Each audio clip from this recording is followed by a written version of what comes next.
no America. There is no democracy. There is no America. There is no democracy. There is only IBM and ITT, Union Carbide, and Exxon. There is no America. There is no democracy. There is no America. Go to the window, open it, and stick your head out and yell, I'm as mad as hell, and I'm not going to take this anymore. G'day, Tragic here, and well, let's do something a bit new. And what I'm going to be doing is I'm just going to start a section on my YouTube channel for game reviews and overviews and detailed rule reviews.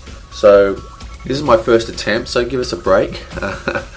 Open to suggestions, of course. The videos are going to be split into 3 each time in a playlist. You're going to have one which is going to be an introduction, which is what this is, just sort of introducing the game. And then the second video is going to be a detailed rule explanation that you can watch. And the third video is just going to be a straight up review. And that way you can skip to that or just watch that one if you want to. And today we're going to be talking about Netrunner. Now, Netrunner is an extremely famous game. It came out in 1996 and it's created by Richard Garfield, who you all know because he created Magic the Gathering. Now, Netrunner itself, the original Netrunner, was based upon a role-playing game called Cyberpunk 2020 and is a direct result of the humongous popularity of Cyberpunk back then. Sort of a genre of storytelling that's really kind of disappeared for some reason. And this game is in the 1996, which is kind of the heyday, okay? And it's heavily influenced by Neuromancer, it's heavily influenced from Snow Crash, you know, all the classic cyberpunk authors that churned all their stuff out in the 80s, early 90s, and then there was the boom of popularity. And the whole game is themed around the concept of hacking and computers and viruses and all those kind of things, and none of that has changed. What has changed is that it's now being produced by Fantasy Flight Games. For those of you that don't know, Fantasy Flight is a major player in deck construction games. They make a whole slew of them, and this is just their latest. Ones of note are Call of Cthulhu and A Game of Thrones. Both those games are extremely good. But they have a new game as well coming out soon, which is going to be Star Wars. So I can't wait for that. The other big change, of course, is that the entire card game is now set inside the Android universe. Now, Android is IP that Fantasy Flight has. They've got a whole slew of games and they release novels set in the Android universe. So it has been moved from Cyberpunk 2020 to Android. And there are a few other more technical rules changes, but it's almost the exact same game. Okay, so let's have a look at what's in the box. And what you can see here is all the factions that come with the game. And they're basically starter decks, like a starter deck in Magic the Gathering. You have 3 factions for the runners, and you have 4 factions for corporations, 4 different factions. And you have a couple of neutral cards or whatever for each side. Now, what's interesting about this game is that it's completely asymmetrical. The runner cards are completely different. It's like a different game.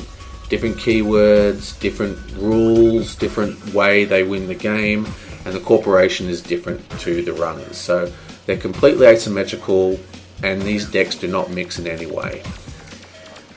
One person plays the runner, one person plays the corporation. So what you can also see is that at the top of each deck there is a faction identity card.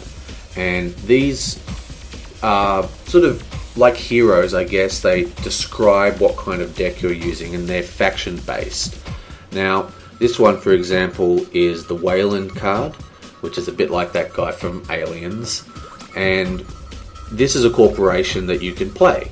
And it's unknown exactly if there's going to be new corporations, as in new entire decks, or whether it's just going to be new identity cards that use the same faction colors. But there will be more. And you got the same deal with the runners. They've all got their own faction heroes. And these cards matter. They actually have abilities. And there's tons of these chips. Look at these chips. They're viruses and power tokens. We've got like these cool brain damage tokens for when you brain damage runners when they bump into your firewalls. You've got bad advertisement tokens. You've got bad tags, and you've got your coins, and you've got your power pills. So there's a lot of stuff in this box, but it's everything you need. And don't get me wrong, this is a complicated game, but well worth your time. Now, the real big difference that I want to talk about is that FFG use a format called the Living Card Game, or LCG. And what that basically means is that cards are not collectible. So let's have a look at this thing here. So what you're looking at here is a booster, in inverted commas, for Call of Cthulhu, which is another FFG game that I collect. And you can see it's quite fat. And that's because in FFG games, the maximum amount of cards you can have is 3 per card in your deck. And this booster will contain 3 of every single card inside it. And also, every single copy of Touched by the Abyss of this booster has the exact same cards in it. We know what is in the pack. And they come out once a month. So it's kind of like an MMO when you subscribe to the game and you get new cards every month. Everyone gets the same cards. Or you can, if the game's been out for a while, like a Game of Thrones, you can build yourself a deck and then go and buy exactly what you need to create that deck. Well, that's it for the introductory video. Make sure you come and check out the second video, which will be up soon, where I'm going to go into detail and show you a bit more about the actual game itself. We're going to have some focusing on some cards, and we're going to talk about possibly even some deck concepts.